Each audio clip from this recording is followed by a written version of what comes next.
여러분 안녕하십니까? 7월 14일 수요일 뉴스투데이 시작합니다. 오늘 코로나19 신규 확진자 수는 역대 가장 많은 1,500명에서 1,600명대로 예상됩니다. 델타 변이 감염이 급증하고 있는 데다가 비수도권 감염도 확산하고 있습니다. 김세로 기자입니다. 어젯밤 9시까지 집계된 코로나19 신규 확진 환자는 1,440명. 어제 같은 시간보다 433명 많았습니다. 지난 10일 1,378명에 이어 역대 최다 기록을 또 갈아치웠습니다.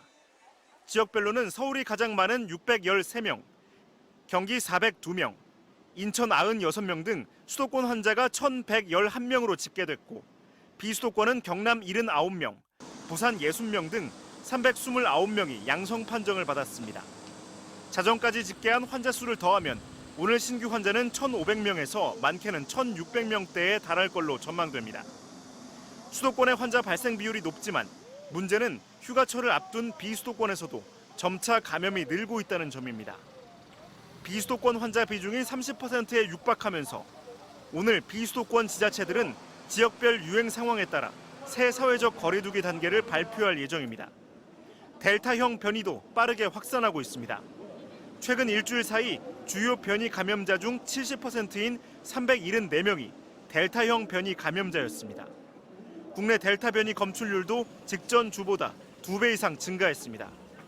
최근 69명의 확진자가 나온 인천 미추홀구 초등학교 집단 감염 등 11건의 집단 감염에서 델타 변이가 검출됐습니다. 특히 이번 4차 유행은 세대 간 전파보다 비슷한 연령대에서 감염이 확산한 걸로 나타났습니다.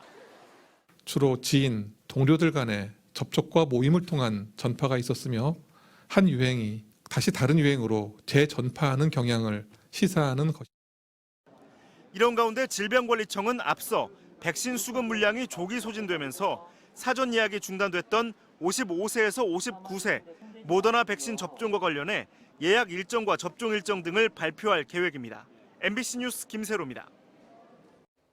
민주당 지도부가 정부의 반대 의견에도 전국민 재난지원금을 당론으로 결정했습니다.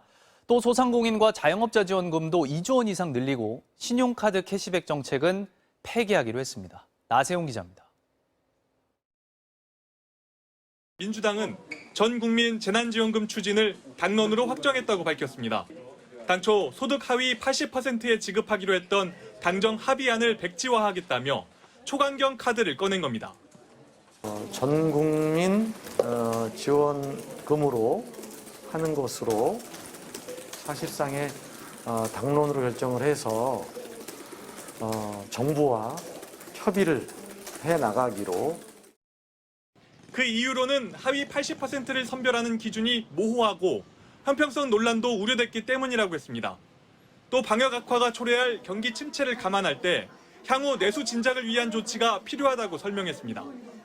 다만 지급 시기는 방역 상황을 봐가며 결정하기로 했습니다.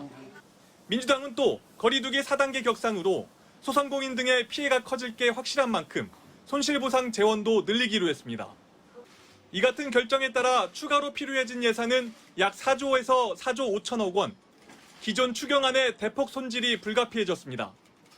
우선 신용카드 사용액의 일부를 환급하는 캐시백 제도를 없애 1조 원 남짓을 확보하고 당초 계획했던 국채 2조 원의 상환 연기도 정부와 협의하겠다는 게 민주당의 구상입니다.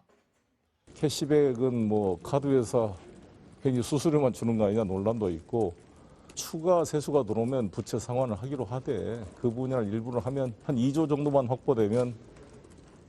민주당은 국민의힘을 향해 대표끼리 전 국민 재난지원금에 합의한 만큼 대승적으로 협조해달라고 요청했습니다. 다만 국민의힘이 사실상 합의를 번복한 상황이고 보편 지급에 반대하는 홍남기 경제부총리의 입장이 확고한 만큼 적잖은 진통이 예상됩니다. MBC 뉴스 나세웅입니다. 남아프리카 공화국에서 폭동과 약탈이 닷새째 이어지면서 사망자가 72명으로 늘었습니다. 주요 소요 발생 지역인 동남부 콰줄루나탈과 수도권 하우탱주에서 다수의 사망자가 발생했다고 현지 매체들이 보도했습니다.